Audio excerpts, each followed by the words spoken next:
sebuah ruang sunyi di Madinah pada abad ke-7, seorang laki-laki duduk dengan tenang, memejamkan mata dan mendengarkan setiap wahyu yang turun. Ia adalah Muhammad, nabi terakhir dalam Islam, yang menerima Al-Quran secara lisan, satu demi satu, dalam bahasa Arab yang fasih. Tapi jauh sebelum wahyu itu turun, di tempat lain, di Yerusalem, Babilonia, dan kemudian Tiberias, sekelompok orang yang dikenal sebagai kaum Masoret bekerja keras menyempurnakan teks suci mereka, Tanakh, atau yang dikenal umat Islam sebagai Taurat dan bagian dari Zabur. Waktu terus berjalan dan ketika Islam menyebar ke berbagai penjuru, para ulama Muslim mulai tertarik untuk menelusuri teks-teks sebelumnya yang disebut dalam Al-Quran. Mereka mendapati bahwa kitab-kitab tersebut masih hidup di kalangan ahli kitab, Yahudi dan Nasrani. Tetapi ada perbedaan mencolok. Umat Islam meyakini bahwa wahyu asli kepada Musa, Taurat, dan Daud, Zabur, pernah murni, namun telah mengalami perubahan oleh tangan manusia. Salah satu buktinya dianggap tersembunyi dalam teks Masoretik itu sendiri. Dalam berbagai diskusi klasik tafsir dan sejarah, para ulama seperti Ibnu Hazm di Andalusia dan Al-Qurtubi seringkali mengungkap bahwa teks Masoret bukanlah wahyu asli yang diturunkan kepada Nabi Musa. Ibnu Hazm bahkan mempelajari perbandingan isi Taurat versi Yahudi dengan kisah-kisah yang diabadikan dalam Al-Quran dan menemukan ketidaksesuaian yang menurutnya mencurigakan. Teks Masoretik yang dikodifikasi secara penuh antara abad ke-6 hingga abad ke-10 Masehi datang ratusan tahun setelah era kenabian Musa. Disinilah misteri itu muncul. Mengapa wahyu yang sakral harus disusun ulang berabad-abad setelah diturunkan? Kaum Masoret bekerja dalam diam. Mereka tidak mengarang isi kitab, tetapi menyusun sistem vokalisasi dan pengucapan agar teks tetap terjaga. Namun, menurut banyak sarjana Muslim, justru pada proses ini potensi perubahan terjadi, tidak selalu secara sengaja, tetapi cukup untuk menyamarkan makna yang sesungguhnya. Para ulama Islam memandang bahwa sebagian kebenaran masih tersisa dalam teks itu, seperti potongan-potongan emas di antara pasir.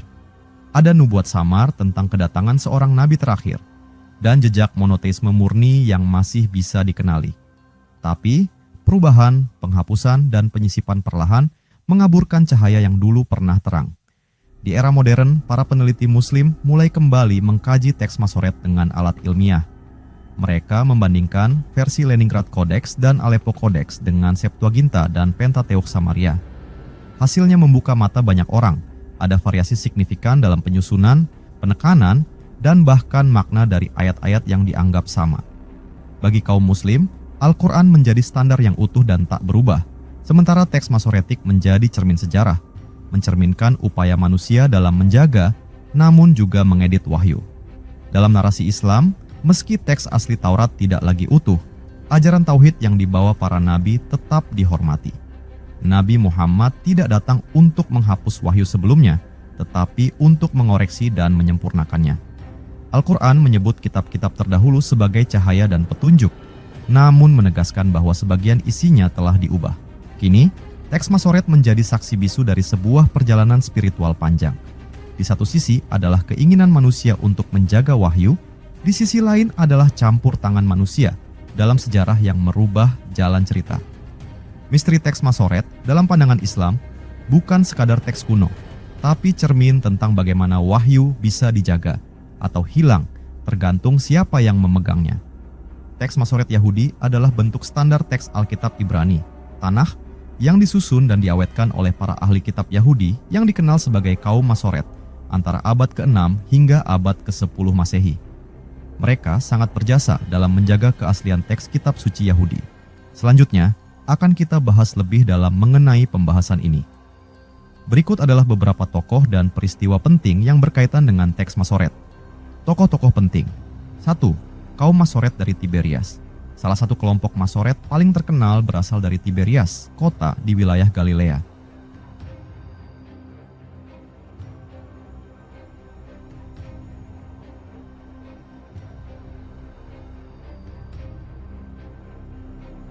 Mereka memainkan peran utama dalam pembentukan sistem vokalisasi dan tanda baca untuk teks Ibrani yang sebelumnya hanya ditulis dalam huruf konsonan. 2. Ben Asher. Salah satu tokoh paling berpengaruh dari keluarga Masoret di Tiberias.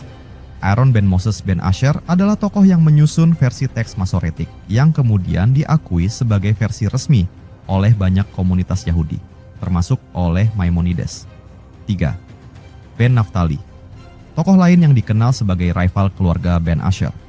Ia juga menghasilkan versi teks Masoretik yang sedikit berbeda dari versi Ben Asher, namun kurang mendapatkan penerimaan luas. Keempat, Maimonides, Rambam, seorang filsuf dan rabi Yahudi abad ke-12 yang mendukung dan menetapkan teks Masoret versi Ben Asher sebagai teks standar Tanakh dalam tulisan-tulisannya. Peristiwa-peristiwa penting.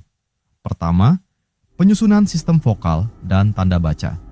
Di bawah langit yang membentang luas di atas kota kuno Tiberias, angin lembut Danau Galilea menyapu halaman-halaman perkamen yang terbuka. Di balik dinding batu sinagoga, suara-suara lembut terdengar, suara yang bukan untuk diperdengarkan kepada dunia, tapi untuk menyentuh langit. Suara para masoret yang sedang membaca, membandingkan, dan mencatat setiap huruf dalam kitab suci mereka. Ini adalah kisah tentang perjuangan sunyi sekelompok cendekiawan Yahudi yang merasa bertanggung jawab menjaga warisan ilahi pada masa ketika dunia tengah bergolak dan banyak ingatan mulai pudar. Bayangkan sebuah teks panjang yang hanya ditulis dalam huruf konsonan, tanpa tanda baca, tanpa penanda vokal, tanpa petunjuk kapan harus berhenti atau bagaimana melafalkan kata. Itulah kondisi kitab suci Ibrani pada awalnya. Dalam bahasa Ibrani kuno, vokal tidak ditulis. Orang Yahudi mengandalkan hafalan dan tradisi lisan untuk mengetahui cara membaca setiap ayat.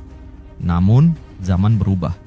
Penindasan, diaspora, dan hilangnya pusat keagamaan membuat tradisi lisan mulai terancam. Para rabi dan pelajar tersebar ke berbagai negeri. Spanyol, Babilonia, Mesir. Bahaya besar muncul. Generasi mendatang bisa saja membaca teks kitab suci dengan cara yang salah, dan seiring waktu, makna asli bisa hilang selamanya.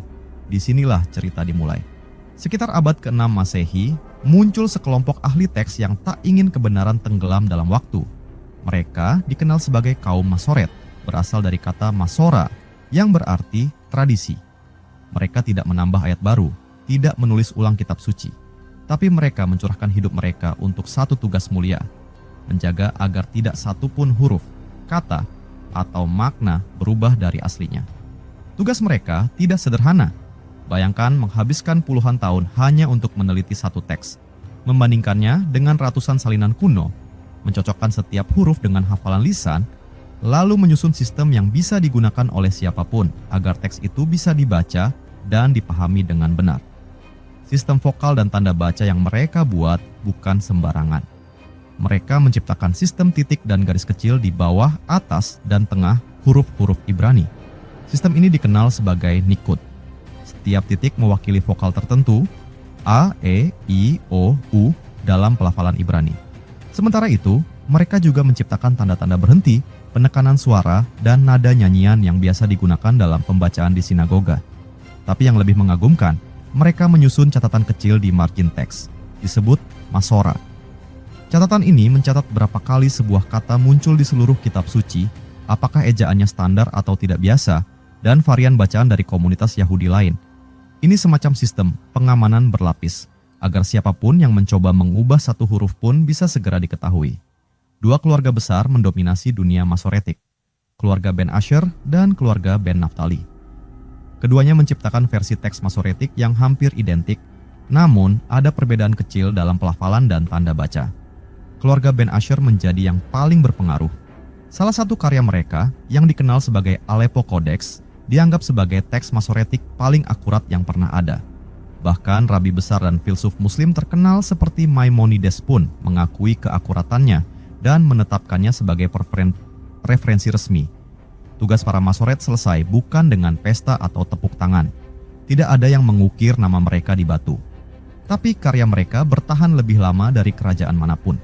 Sistem vokalisasi Masoretik menjadi dasar teks Tanakh, Alkitab Ibrani yang digunakan hingga hari ini. Ironisnya, sistem ini bukan hanya membantu orang Yahudi membaca kitab mereka, tapi juga membantu para orientalis, peneliti Islam, dan bahkan para penerjemah Kristen memahami bagaimana teks kuno itu berkembang.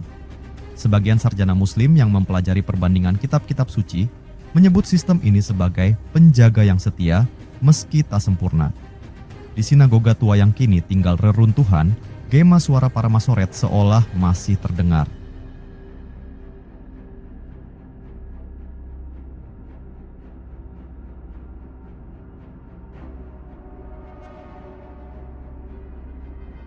Mereka bukan nabi, bukan pewarta wahyu, tapi penjaga diam dari sebuah tradisi yang nyaris hilang.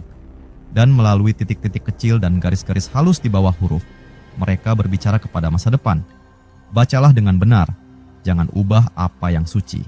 Ingatlah, kebenaran ada dalam kejelasan, bukan kebingungan. Kedua, penyebaran naskah Aleppo dan Leningrad, Kodeks.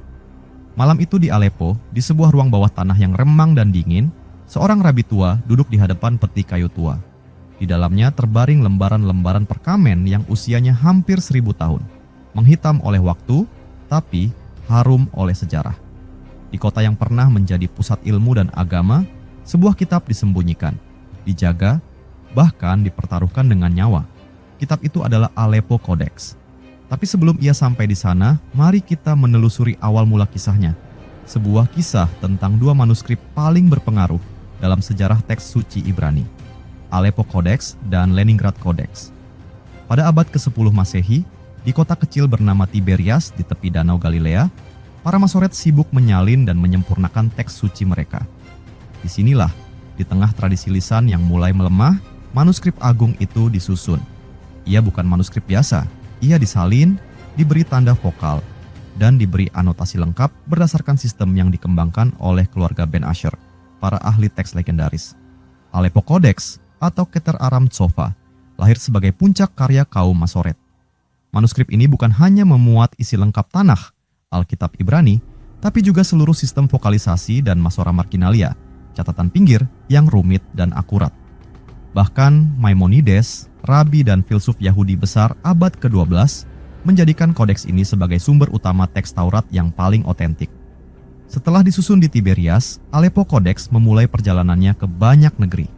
Manuskrip ini melewati tangan-tangan para rabi, melalui abad-abad penaklukan, penjajahan, dan pengasingan. Dari Tiberias, ia singgah di Mesir dan akhirnya berakhir di kota Aleppo, Suriah, pada abad ke-14. Di Aleppo, naskah ini menjadi pusaka komunitas Yahudi setempat. Ia disimpan di sinagoga kuno dan hanya dibaca oleh segelintir orang terpilih. Masyarakat Yahudi Aleppo menyebutnya sebagai Keter, mahkota. Dan benar, ia memang dimahkotakan oleh sejarah sebagai teks paling sahih dari kitab suci mereka. Tapi zaman berganti, kekaisaran runtuh, negara-negara baru terbentuk, ketegangan meningkat. Dan pada tahun 1947, sinagoga tempat kodeks disimpan terbakar dalam kerusuhan anti-Yahudi pasca deklarasi berdirinya negara Israel. Dalam kekacauan, Aleppo Codex hilang. Selama bertahun-tahun, orang mengira Aleppo Codex telah musnah. Tapi diam-diam, sebagian dari naskah itu diselamatkan.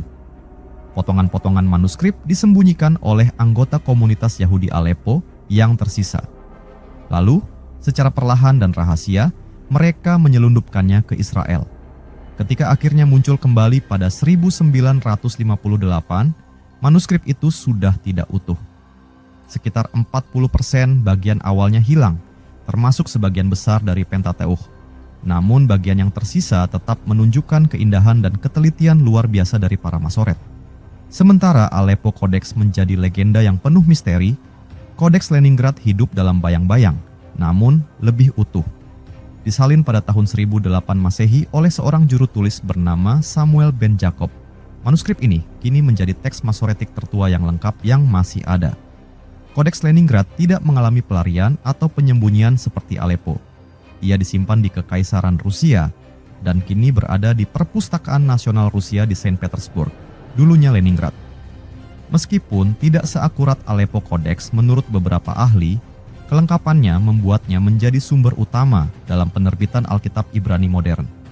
Edisi Biblia Hebraica Stuttgartensia dan Biblia Hebraica Quinta yang digunakan oleh para penerjemah dan sarjana di seluruh dunia semua merujuk pada teks dari Kodeks Leningrad. Aleppo dan Leningrad Codex adalah dua mata dari satu wajah sejarah. Yang satu adalah mahkota yang terbakar, hilang sebagian tapi menyala dalam ingatan. Yang satu lagi adalah penjaga sunyi yang bertahan dalam lemari perpustakaan dan membuka diri kepada dunia akademik. Bagi umat Yahudi, kedua manuskrip ini adalah jembatan ke masa lalu, ke zaman ketika wahyu diterima, disalin, dan dilantunkan. Bagi umat Islam dan Kristen, keduanya adalah petunjuk penting dalam memahami bagaimana teks-teks suci diturunkan, dirawat, dan mungkin diubah. Hari ini, Aleppo Codex disimpan di Museum Israel di Yerusalem, meski tidak utuh. Codex Leningrad sementara itu masih berada ribuan kilometer jauhnya di Rusia. Tapi dua naskah ini, meski terpisah tempat dan waktu, berbicara dalam bahasa yang sama, bahasa penjagaan wahyu, dedikasi tanpa nama, dan pengorbanan sunyi. Dalam dunia di mana informasi bisa berubah setiap detik, kisah dua kodeks ini mengajarkan satu hal yang penting.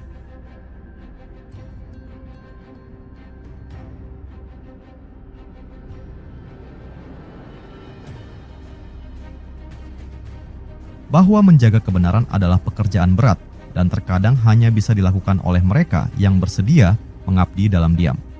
Ketiga, kodifikasi teks Alkitab. Di bawah cahaya redup obor di sebuah ruang bawah tanah di Antioquia, seorang penyalin tua membungkuk di atas meja kayunya. Tinta hitam mengalir dari ujung pena bulunya ke atas lembaran perkamen kasar. Ia tidak sedang menulis sembarang teks, melainkan menyalin sepotong dari kitab yang diyakininya suci. Namun, apa yang ditulisnya belum tentu sama dengan apa yang ditulis orang lain di Roma, di Alexandria, atau di Yerusalem. Ini adalah masa ketika Alkitab belum satu, ketika banyak versi dan banyak suara berebut menyatakan kebenaran.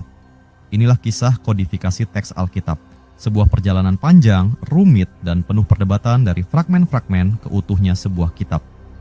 Pada abad pertama dan kedua Masehi, komunitas Yahudi dan Kristen awal tidak memiliki satu kitab Alkitab sebagaimana yang dikenal sekarang. Teks-teks suci beredar secara lisan, dan jika pun ada tulisan, ia tersebar dalam bentuk surat, gulungan, atau fragmen, disalin tangan demi tangan, kadang dengan variasi yang mencolok. Untuk orang Yahudi, kitab suci mereka, Tanakh, telah dikenal dan dibacakan di sinagoga, tetapi belum dikodifikasikan secara ketat. Berbagai komunitas memiliki daftar kitab yang sedikit berbeda. Sementara bagi umat Kristen awal, surat-surat Paulus, Injil-Injil, dan tulisan-tulisan rasul lainnya dibaca secara terpisah, tanpa urutan pasti. Tidak ada daftar resmi, tidak ada versi final. Setiap komunitas menyusun sendiri koleksi suci mereka. Disinilah kekacauan sekaligus keragaman itu bermula. Di antara abad kedua hingga keempat, muncul perdebatan sengit di dalam gereja awal. Kitab mana yang benar-benar diilhami Tuhan? Ada Injil Markus, tapi ada juga Injil Thomas. Ada Wahyu Yohanes, tapi ada juga Wahyu Petrus. Masing-masing komunitas punya keyakinannya sendiri, dan perbedaan ini mulai memunculkan kekhawatiran. Ketika Kekaisaran Romawi akhirnya mengakui Kristen sebagai agama resmi di bawah Kaisar Konstantinus, kebutuhan untuk menyatukan ajaran dan teks menjadi sangat mendesak, sebab kekuasaan membutuhkan keseragaman. Maka dimulailah proses kodifikasi, yaitu penyusunan dan pengakuan resmi terhadap teks-teks mana yang masuk dalam kanon Alkitab dan mana yang harus dikeluarkan. Bukan pekerjaan mudah, banyak kitab yang ditolak bukan karena salah isi, tetapi karena tidak konsisten secara teologis atau tidak diterima secara luas oleh komunitas besar. Konsili-konsili gereja berperan besar dalam kodifikasi ini. Konsili Hippo 393 Masehi dan Konsili Kartago 397 Masehi mulai menyusun daftar kitab yang diakui sebagai Perjanjian Lama dan Perjanjian Baru. Mereka tidak menciptakan kitab-kitab itu, tetapi menentukan mana yang diakui sebagai firman Tuhan. Perjanjian Lama mencakup kitab-kitab Yahudi, sementara Perjanjian Baru memuat 27 kitab termasuk keempat Injil kanonik, Matius, Markus, Lukas, dan Yohanes. Kitab-kitab lain seperti Injil Filipus, Thomas, atau Yudas yang dikenal dari naskah Nag Hammadi akhirnya ditolak dan dicap sebagai apokrif atau bahkan heretik. Namun, keputusan ini pun tidak seragam. Gereja Timur dan Gereja Barat memiliki beberapa perbedaan dalam daftar kitabnya. Gereja Katolik, Ortodoks, dan Protestan akhirnya membawa daftar kitab suci yang sedikit berbeda hingga hari ini. Kodifikasi teks Alkitab Perjanjian Lama tak bisa dilepaskan dari dua sumber besar, teks Masoret dan Septuaginta. 1. Teks Masoret adalah versi resmi Alkitab Ibrani yang dikembangkan oleh kaum Masoret antara abad ke-6 hingga abad ke-10 Masehi. dengan sistem vokalisasi dan tanda baca. Inilah yang kemudian menjadi dasar teks Perjanjian Lama dalam tradisi Yahudi dan banyak Alkitab Protestan. 2. Septuaginta, di sisi lain, adalah terjemahan Yunani dari Alkitab Ibrani yang dibuat pada abad ketiga sebelum Masehi di Alexandria. Versi ini lebih lengkap dan memuat kitab-kitab tambahan yang kemudian dikenal sebagai Deuterokanonika. Gereja Katolik dan Ortodoks mengakui kitab-kitab ini sebagai bagian dari Alkitab mereka, sementara Protestan menolaknya.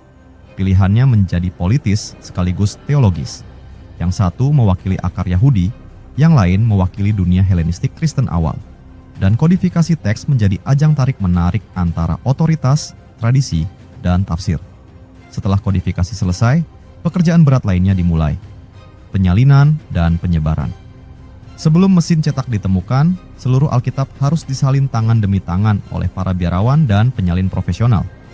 Di ruang-ruang salin yang hening, satu kesalahan bisa membuat salinan harus diulang dari awal. Namun semuanya berubah saat Gutenberg mencetak Alkitab pertamanya di abad ke-15. Sejak saat itu, teks yang selama ini eksklusif menjadi lebih mudah diakses. Tapi ironisnya, saat teks jadi lebih menyebar, interpretasi dan konflik teologis justru semakin terbuka.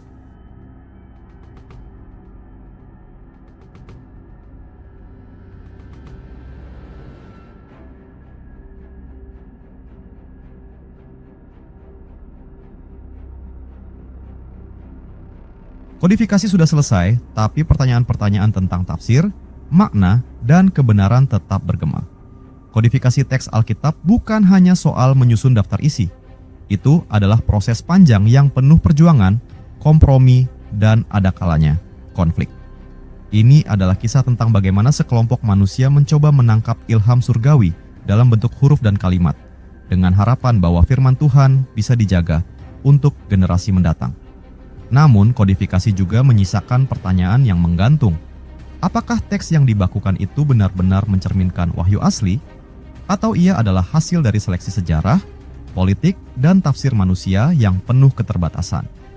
Pertanyaan-pertanyaan ini masih terus hidup, dan mungkin akan tetap hidup selama masih ada yang mencari kebenaran dalam lembaran-lembaran kitab suci.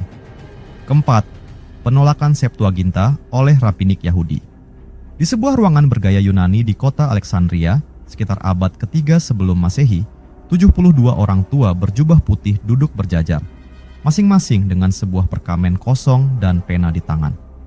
Mereka berasal dari tanah Yehuda, namun hari itu mereka menatap ke arah baru, ke arah bahasa asing, budaya asing, dan dunia yang tak lagi berakar pada tanah para nabi. Mereka adalah para sarjana Yahudi yang diundang oleh Raja Ptolemaios II untuk menerjemahkan kitab suci mereka ke dalam bahasa Yunani. Hasil dari misi ini akan dikenal dunia sebagai Septuaginta, atau dalam bahasa Latin 70, sesuai jumlah penerjemahnya. Apa yang tampak sebagai proyek penerjemahan suci ternyata menjadi sumber konflik panjang, luka identitas, dan penolakan yang tak kunjung sembuh. Inilah kisah penolakan Septuaginta oleh para rabi Yahudi, sebuah drama spiritual dan intelektual yang melibatkan bahasa, kuasa, dan iman. Ketika Alexander Agung menaklukkan Timur Tengah, budaya Yunani menyebar ke seluruh wilayah, termasuk wilayah-wilayah Yahudi. Bahasa Yunani menjadi bahasa perdagangan, ilmu, dan pemerintahan. Banyak orang Yahudi diaspora, terutama di Mesir dan Syria, sudah tidak fasih lagi membaca Ibrani. Disinilah muncul kebutuhan akan terjemahan Taurat ke dalam bahasa Yunani. Raja Ptolemaios II yang ingin mengisi perpustakaan besar Alexandria dengan segala hikmah dunia, memerintahkan pembuatan versi Yunani dari kitab suci Yahudi. Maka dikirimlah utusan ke Yerusalem, meminta imam besar mengutus ahli-ahli Taurat. Menurut legenda, 72 sarjana Yahudi dipisahkan ke dalam 72 ruangan dan diminta menerjemahkan Taurat secara mandiri. Keajaiban terjadi, semua hasil terjemahan mereka identik. Sebagian orang menyebut ini sebagai mukjizat. Tapi bagi sebagian lainnya di kemudian hari, ini adalah awal dari pengkhianatan diam-diam. Septuaginta mulai digunakan luas oleh komunitas Yahudi diaspora. Di sinagoga-sinagoga Mesir dan Yunani, pembacaan kitab suci mulai dilakukan dalam bahasa Yunani. Bahkan, beberapa kitab tambahan yang tidak ada dalam teks Ibrani dimasukkan ke dalam Septuaginta. Tobit, Yudit, Kebijaksanaan Salomo, dan lain-lain. Kitab-kitab ini dianggap terinspirasi oleh banyak orang Yahudi saat itu. Namun, seiring waktu, semakin banyak komunitas yang merasa bahwa Septuaginta mulai mengubah makna asli. Dalam banyak bagian, terjemahannya tidak persis, bahkan dalam ayat-ayat kunci tentang hukum, nubuat, dan sifat Tuhan. Beberapa rabi di tanah Israel mulai resah. Mereka bertanya, apakah kita masih membaca Taurat Musa atau sudah membaca tafsiran Yunani tentangnya? Segalanya berubah setelah munculnya agama Kristen. Kaum Kristen awal, yang sebagian besar juga berasal dari komunitas Yahudi diaspora, menjadikan Septuaginta sebagai dasar kutipan mereka terhadap kitab suci. Ketika Paulus dan para rasul mengutip ayat-ayat nubuat dari Septuaginta untuk membenarkan kedatangan Yesus sebagai Mesias, para rabi Yahudi marah. Mereka melihat ini sebagai penyalahgunaan dan pemelintiran makna. Ayat-ayat yang dalam bahasa Ibrani bisa bermakna simbolik, dalam versi Yunani berubah menjadi literal dan mengarah ke figur tertentu, Yesus. Rasa khawatir berubah menjadi sikap tegas. Para rabi yang tergabung dalam Majelis Yavneh pasca penghancuran Bait Suci pada tahun 70 Masehi mulai menolak keabsahan Septuaginta. Mereka memutuskan untuk kembali ke teks Ibrani asli dan secara bertahap mengabaikan dan melarang penggunaan Septuaginta dalam studi dan ibadah Yahudi. Sebagai respons terhadap kekacauan teks dan penggunaan Septuaginta oleh umat Kristen, para rabi dan ahli teks Yahudi kemudian mengembangkan teks Masoretik, yaitu versi standar dan resmi dari Alkitab Ibrani, lengkap dengan vokalisasi dan catatan bacaan. Teks Masoretik bukan hanya usaha linguistik. Ia adalah pernyataan identitas, bahwa umat Yahudi tidak akan membiarkan kitab sucinya ditafsirkan dan dimanipulasi oleh dunia luar. Dalam sistem ini, setiap huruf, kata, dan tanda baca memiliki makna dan aturan. Tidak ada ruang untuk interpretasi bebas seperti dalam Septuaginta.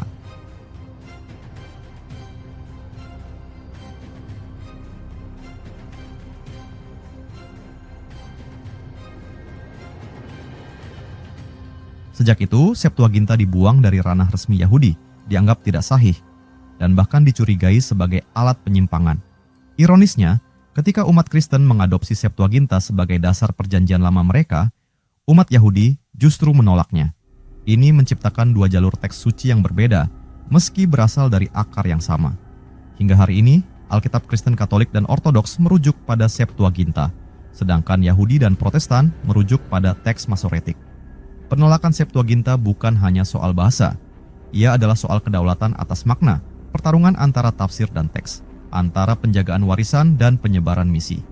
Septuaginta lahir dari niat baik, tapi dibuang karena dianggap terlalu membuka pintu bagi penafsiran luar.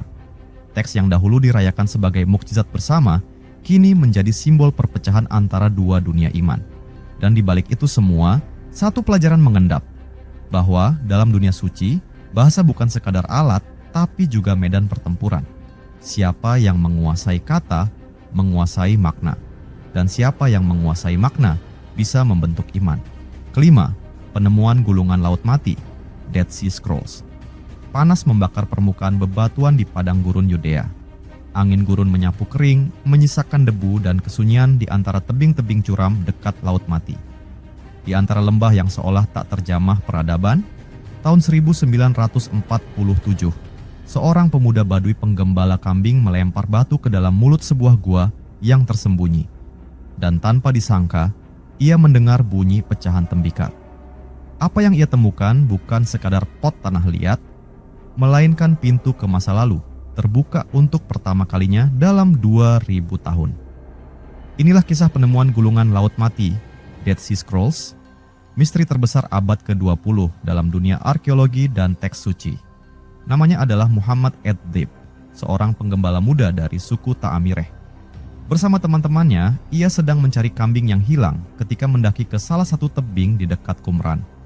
Rasa ingin tahu membawanya melempar batu ke dalam sebuah lubang gelap di dinding batu. Bukannya suara hewan atau gemuruh kosong, yang terdengar adalah bunyi krik pecahan guci tanah liat. Beberapa hari kemudian, ia dan teman-temannya masuk ke dalam gua dan menemukan beberapa guci besar. Di dalamnya terdapat gulungan-gulungan tua yang dibungkus linen, gelap oleh waktu dan aroma kulit binatang yang mengelupas. Mereka tidak tahu apa yang mereka temukan. Gulungan itu dibawa pulang, disimpan di bawah tempat tidur, dan awalnya dijual ke pasar lokal di Yerusalem dengan harga murah. Tapi kabar segera menyebar, dan para ahli menyadari sesuatu yang luar biasa telah ditemukan. Saat para akademisi dan kolektor naskah mulai menyadari nilai gulungan itu, dunia berada di ambang perubahan besar. Palestina masih berada di bawah mandat Inggris. Ketegangan antara Arab dan Yahudi semakin memanas. Dan di tengah situasi itu, para arkeolog, pendeta, dan agen pemerintah diam-diam mulai memburu gulungan-gulungan yang tersisa. Gua demi gua di kawasan Qumran digeledah. Hasilnya mencengangkan, lebih dari 900 dokumen ditemukan dalam 11 gua, termasuk fragmen-fragmen dari hampir semua kitab dalam Tanakh, Alkitab Ibrani, serta teks-teks lain yang tidak dikenal sebelumnya. Yang lebih menakjubkan, usia gulungan itu diperkirakan berasal dari abad ketiga sebelum Masehi hingga abad ke-1 Masehi, menjadikannya teks Alkitab tertua yang pernah ditemukan jauh lebih tua dari teks Masoretik. Penemuan ini mengangkat pertanyaan besar, siapa yang menulis gulungan-gulungan ini? Di dekat gua-gua itu terdapat reruntuhan pemukiman kuno, Qumran. Para ahli meyakini bahwa tempat itu dulu dihuni oleh kelompok Esseni, sebuah sekte Yahudi yang sangat ketat, hidup menyendiri dari masyarakat umum, dan mempersiapkan kedatangan anak terang dalam pertarungan akhir zaman melawan anak kegelapan. Tulisan-tulisan yang ditemukan mencerminkan kehidupan asketik mereka, aturan komunitas yang sangat disiplin, tafsir terhadap kitab suci, serta nubuat-nubuat tentang kedatangan Mesias ganda. Satu pemimpin militer dan satu pemimpin spiritual. Para penulis gulungan ini bukan hanya menyalin teks. Mereka menafsirkan ulang, menulis ulang, dan bahkan menyelipkan pengharapan mereka sendiri dalam setiap baris tinta hitam di atas kulit binatang yang sudah rapuh oleh waktu. Ketika gulungan-gulungan itu mulai dipelajari dan diterjemahkan, dunia akademik dan religius terkejut. Banyak teks yang sangat mirip dengan kitab-kitab dalam Alkitab, tetapi dengan variasi yang signifikan. Misalnya, kitab Yesaya ditemukan hampir utuh, namun dengan frasa-frasa berbeda dari versi Masoretik yang digunakan dalam Alkitab modern. Ada juga teks-teks non-kanonik seperti kitab Henokh, peraturan komunitas, perang anak terang, dan anak gelap yang memperluas pemahaman tentang dunia keagamaan Yahudi saat itu. Beberapa gulungan bahkan menyebutkan konsep yang kelak akan berkembang dalam agama Kristen. Kehidupan setelah mati, Mesias, dan pengampunan dosa melalui Roh.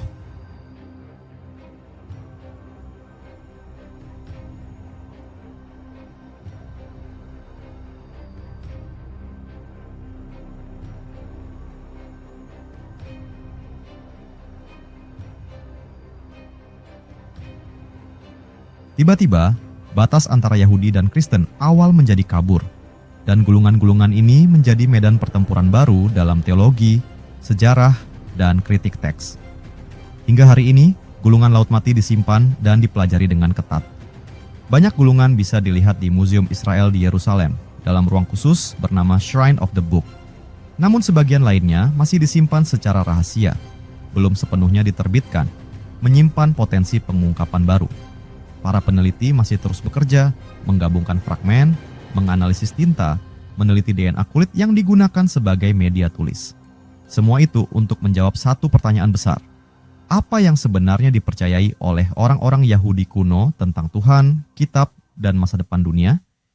Dan yang lebih dalam lagi, seberapa besar teks-teks kitab suci yang kita kenal hari ini adalah hasil dari proses penyalinan yang panjang, atau dari penyesuaian yang disengaja?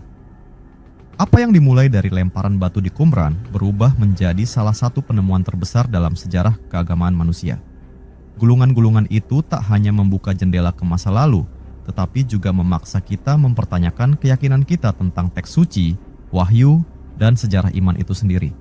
Dalam keheningan gua-gua yang kering itu, tinta kuno terus bersuara, menantang kita untuk mendengar ulang apa yang dulu hanya dibaca, dan memaknai ulang apa yang dulu dianggap pasti.